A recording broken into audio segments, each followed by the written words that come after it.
Hey everyone, this is Pete, and welcome back to Atari A to Z, a series of short playthroughs of Atari 8-bit games, some which I grew up with and some which are new to me. Today is one of the former. Today we're looking at Rally Speedway, which was a 1983 release from Adventure International, developed by John Anderson. And John Anderson was considered so important to this project that the game was often called John Anderson's Rally Speedway. It was very well regarded at the time of its original release. It might not look like much now, being a top-down racer.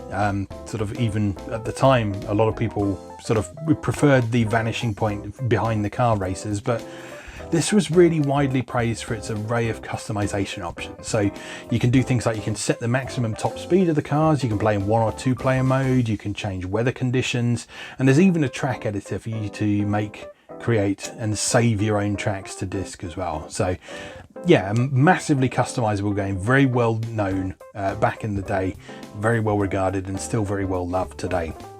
It actually got a port to the Commodore 64 in 1985, so 2 years after its original release, and that one was published by Commodore themselves, but the 8-bit version, the Atari 8-bit version, is still the most well-known version today, it seems. So let's go play Rally Speedway. Okay, here we are with Rally Speedway, or John Anderson's Rally Speedway if you prefer. Copyright 1983 by Adventure International, all rights reserved. So, like I said in the intro, this game was very well known and well regarded for its array of customization options. So, this is what we got here. So you can play 1 or 2 player. You can play with dry roads, wet roads, or icy roads. Let's set that to dry roads for now, just for an easier thing. Real life or only in a computer is to do with realism settings like crashing and so on. So again, for an easier ride to begin with, let's say only in a computer. You can set your maximum speed. Let's set that to 40 for the easiest one, and slow, normal, or fast acceleration, and then the options to load, make, or save tracks. So we'll have a look at that towards the end. So let's go for normal acceleration. Dry roads, only in the computer, max speed of 40 miles an hour, and off we go. Oh, and apparently I can't remember how to drive this. Okay, so the way this works is you push left and right to steer left and right. The car accelerates automatically. You hold down the fire button if you want to slow down, which is a good idea. And you drive. Now, the slightly tricky thing on this is the viewpoint, because you can't see that far ahead. And so in order to succeed in this game, what you really need to do is learn the tracks. So you know what corners are coming up when and how to deal with them and so on. And this is on the slowest speed we're playing at the minute, the slowest maximum top speed. Now, the only in the computer thing, you'll notice that when we come off the road and we go into those patches of water or hit the trees or whatever, we're just going straight through them. That's what only in the computer means. If we were playing on real life mode, then you would crash if you hit those.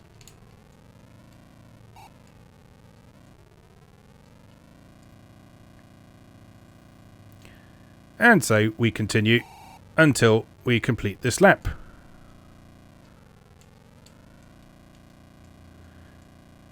And if I remember rightly, I think that's pretty much it. You just keep going and try and set the best possible lap time.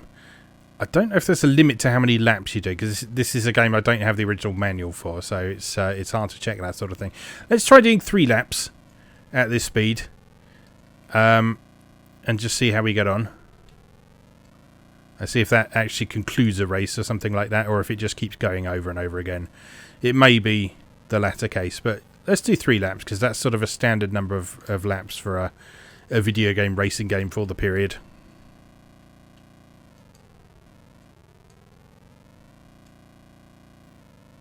So it was possible to play this 2 players simultaneously as well, which was pretty cool at the time. It kind of took a Micro Machine style approach, from what I remember. I don't have anyone here to actually be able to test that right now, unfortunately, but yeah, it was an early take on the Micro Machines formula, where it was all about getting a certain distance ahead of the other player.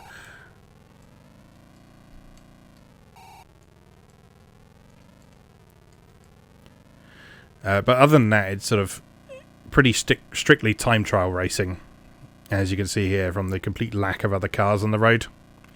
But to be honest, with how challenging this is anyway, would you want other cars on the road anyway? because there's already plenty to worry about.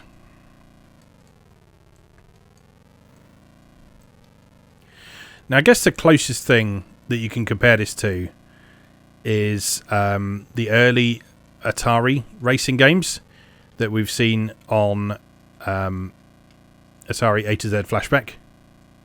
So I'm thinking Superbug and Fire Truck and Monte Carlo, all of which played very, very much like this, albeit with manual gear transmission. But yeah, they had a top-down perspective on a sort of seemingly endless road.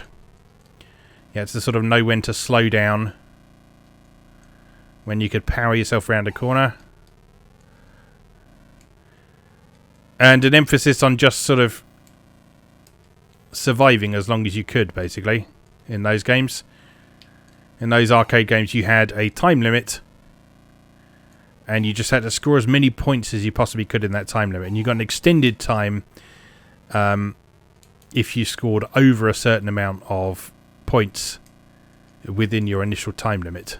But then after that, that's all the time you had there. You couldn't score another extent. So there was a theoretical maximum possible score that you could get in those games. So this game is not about score, it's about time. And you'll see down at the bottom, it records your last lap time and your best lap time. So we're on to our third lap now. I'll just see if this is the last one. And if it does keep going after this, we'll switch back to the menu and we'll try some other settings, just to see what difference those make.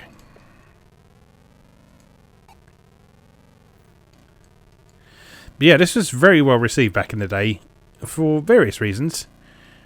I mean, it moves quickly. As I say, this is the slowest possible speed we're playing on at the minute. But the scrolling is very smooth and impressive. That's something you could really make the Atari shine at if you knew what you were doing.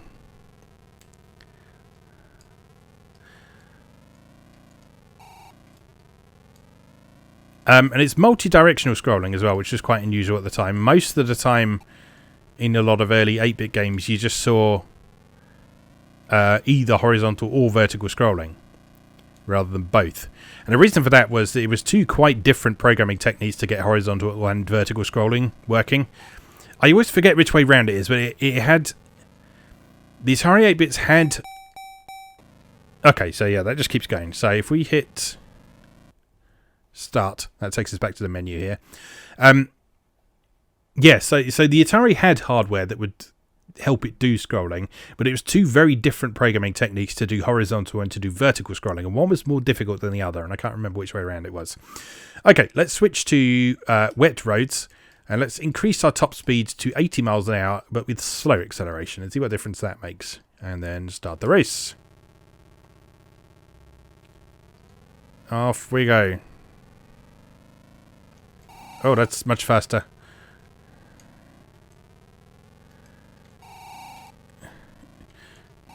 Yeah, it's much more slippery as well. Yeah, you can see when I come off the road, you're much more likely to sort of turn too hard. Very prone to oversteer, I believe is the actual term for it. Yeah, it's really hard to stay on the road like this.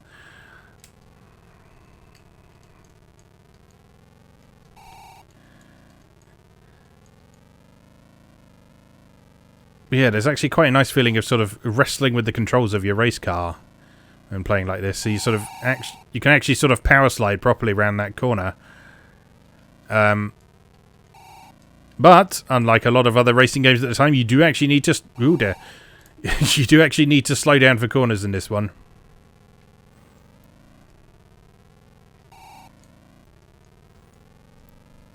It's unheard of, I know, but you know. I'll do something new and exciting. Now, you'll notice that it's kept the best lap time from our previous session down in the bottom right corner, and it also makes that noise there when you have gone past it, so you know when you've already failed. Alright, let's make a few more changes. Let's change to real life and icy roads. Let's take top speed down to 60, and there we go. Alright, off we go. So now we've got icy roads, so these should be even more slippery. Yeah, definitely. Actually, it's not necessarily more slippery, but it's a different kind of slippery. So with the wet roads, what would happen is that you would oversteer immediately. Oh dear. That's what real life does. But on the icy roads, what happens is that you can steer normally briefly and then the oversteer kicks in. So it's quite a different feel. I always thought it was a bit of a shame that there weren't sort of actual visible weather effects in this. So it would have been nice to sort of see the green grass change to white snow to reflect the icy roads, but I guess you can't have everything.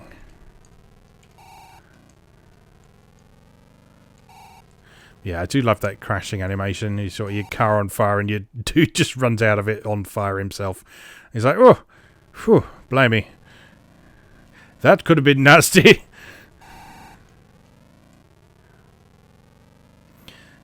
But yeah, on this mode you've got to be a lot more careful because crashes can eat into your time a lot more than just leaving the road. And we've already lost a lot of time because of that. Actually, not that much time. We didn't do too bad there. 1 minute 14. Alright, okay, so we get the basic idea of that. Let's have a look at this make tracks option. So, how does this work? Good question.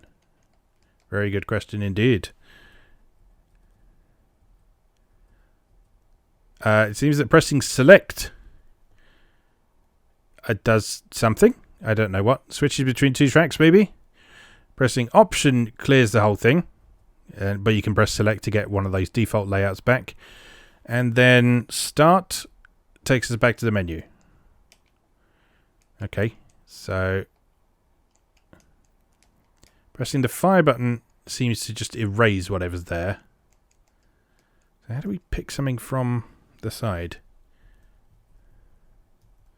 Pressing the number keys switches between these arrows over on the right there, but it just seems to be any of the number keys switch between those. In fact, any key on the keyboard seems to switch between those.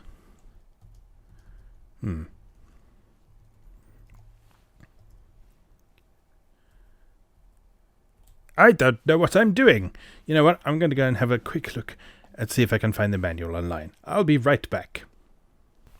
Okay, so the way this works, your main joystick, joystick number 1, controls your cursor here, and joystick 2, so you need 2 joysticks for this, allows you to move the column of elements here. So what it recommends you do is take this blank element first of all and press option, which will fill the entire screen with whatever you got selected, and then just start building track basically. So if we start here with that, I guess that's the start line, and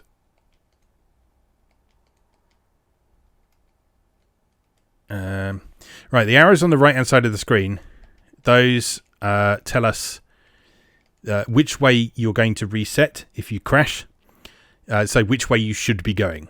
So it's either up and left, up and right, to the right, or up, depending on which direction the track is going at the time. So we need to choose accordingly, I guess. So if we then take... No, that's not right, is it? And put that there.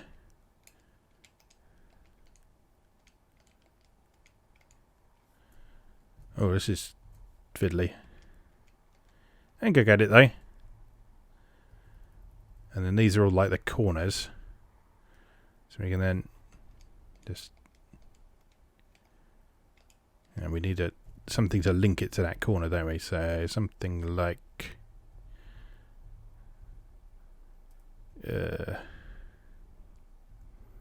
something like that. No, that doesn't look right. Something like that. Definitely not right. Yeah, so evidently this is something you need kind of get used to. Okay, right, so that's sort of making a corner that's going around that way. But yeah, the sort of weird shape of those corners makes this quite difficult to work out. So that's not right. But that could be. Yeah, okay. So then how do we smoothly transition back to a horizontal road? Not like that, evidently. Oh, okay, those are more sensible corners. That's not a pleasant corner, of course.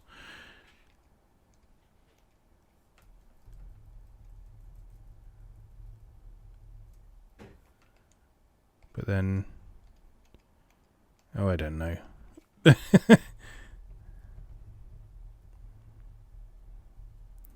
is all terribly confusing. So, does that then mean if you go back to this and say start the race? Yes, it does. It means that you can immediately go and test your monstrous creation and see quite how terrible it actually is.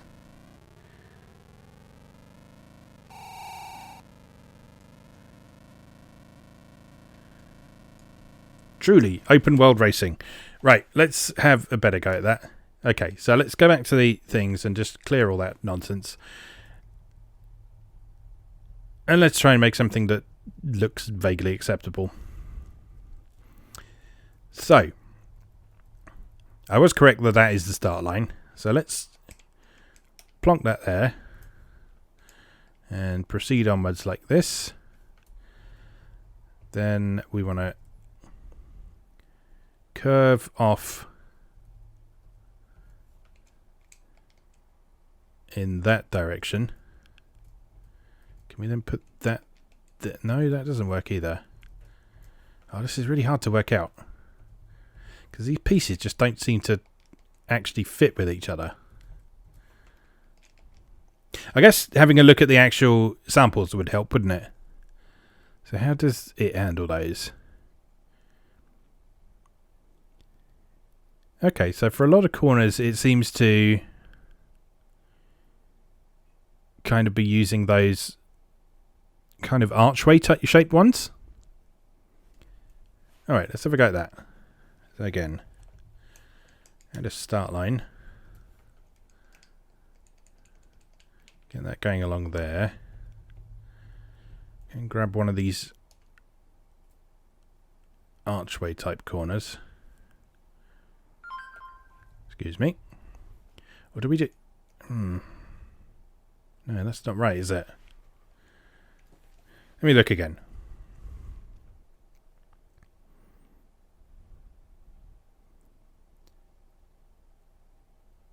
Right, so it's using the kind of lumpy ones to transition from a horizontal to a diagonal. But then when it's going from diagonal to diagonal, it's using the archways. Okay. Let's see if we can figure this out. I'm determined to get a functional course out of this by the time we've finished here today. So, start line. Vroom. Along you go. And then you take that to transition to one of these diagonal boys. Yeah, there we go.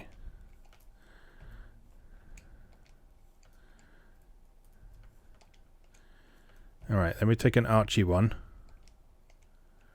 to transition to a diagonal boy in the other direction. Yeah, we're getting it now, aren't we? Right. So then we want a lumpy one to transition to horizontal. How do we get to vertical though? Or do we just use a... No, because there isn't a diagonal archy boy, is there? That doesn't work.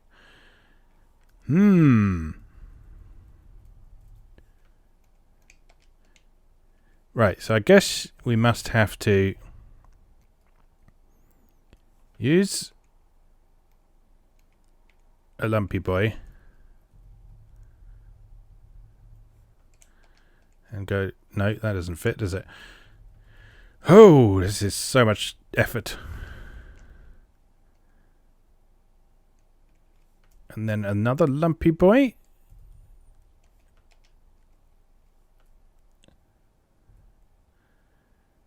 And then can we hook on another one to that? No, that's not working, is it? I think we might need a tile of diagonal. So if we get one of these, that doesn't quite fit, but it'll have to do for now. And then we use another lumpy boy to transition back to horizontal, I guess. Okay, nice long straight there. And then we will use a lumpy boy to transition to diagonal. And then another lumpy boy. I'm going to keep calling them lumpy boys, by the way. I hope you don't mind. To go there. And go down. And then another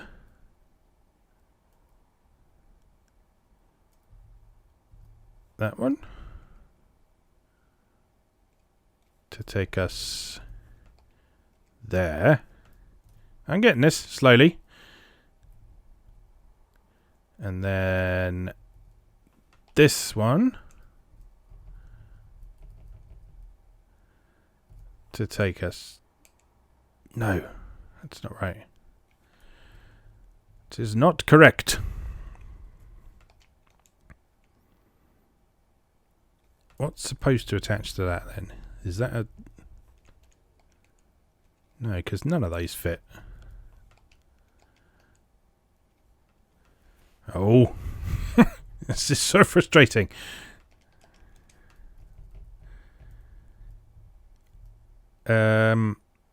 I guess in that case we want another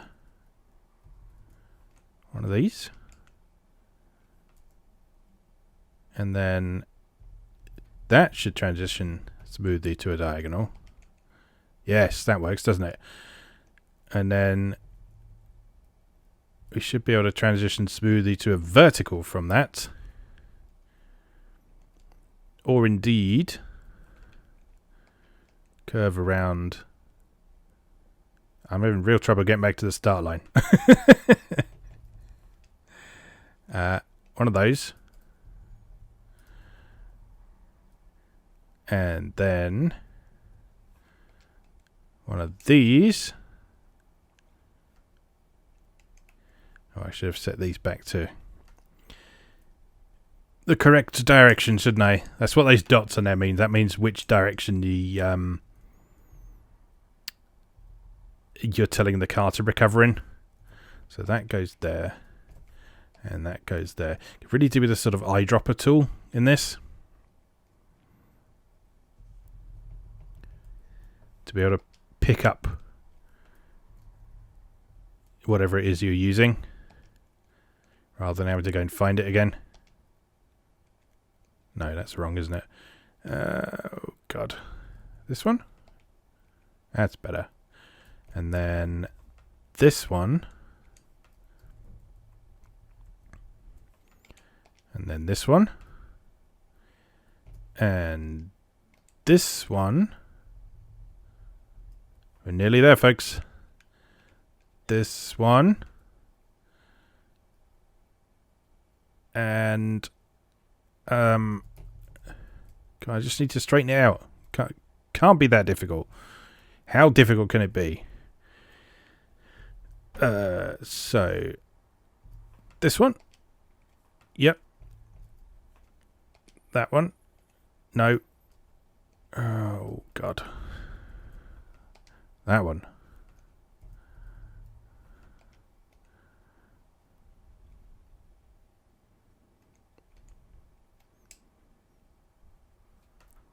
It just does not want to transition back to where... Clear those out of the way. Does not want to make it easy to transition back to horizontal, does it? Alright, let's put the start line there. Actually, let's take one of those, because that feeds more nicely back to where the start line is. And then we want to take that up in this direction. I see where you get so much space for this now. It's just because it's a fiddly nightmare to get it going the way you want it to. And then that goes there, and we're going to have to make this corner a bit wider, I think. Oh God, I don't know.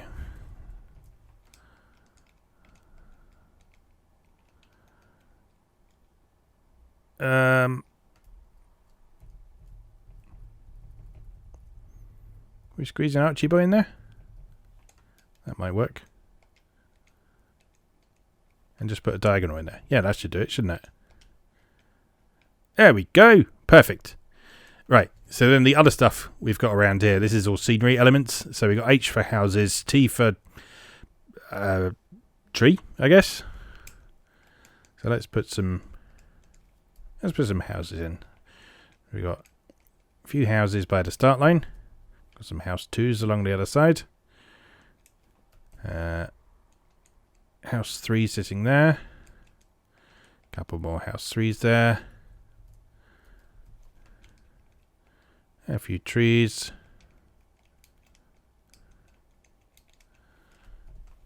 Some slightly different trees.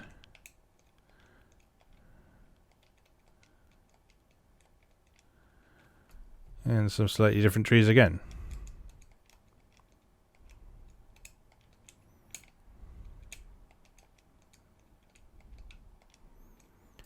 Don't know what O is. Let's put an O in just so we see what that is. We'll have an O right next to the start line. Alright, let's play. Let's make life easy for ourselves. And off we go. Alright, so O is like orchard or something, I guess. Whoops. Make life easy for ourselves, he says. Down the knobbly bit of road. Up and around. Yeah, it's quite easy to get sort of very angular bits of road there. So you really need to work to get those smooth corners.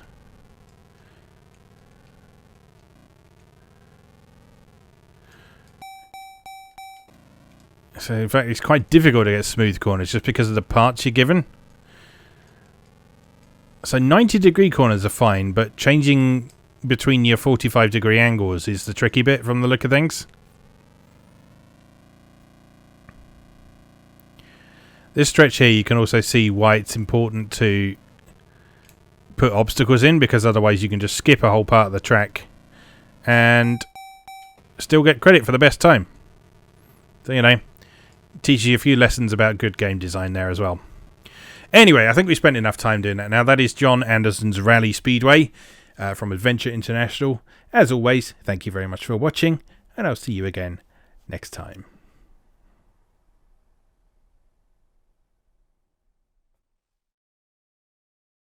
Thanks for watching. If you enjoyed this video, please help out the channel by leaving a like or a comment and subscribing. New episodes of Atari A to Z are on Tuesdays and Atari ST A to Z on Thursdays. Check out atariatoz.wordpress.com for a full archive. Do please also check out my other projects moegamer.net, where I explore Japanese and Japanese-inspired games from yesterday and today, and videopackgames.wordpress.com, which aims to catalogue the small but well-formed library of the Philips G7000 Videopack computer, also known as the Magnavox Odyssey 2. You can also support my work on Patreon or buy me a coffee. You can find links to do both down in the video description. Thanks again, and I'll see you next time.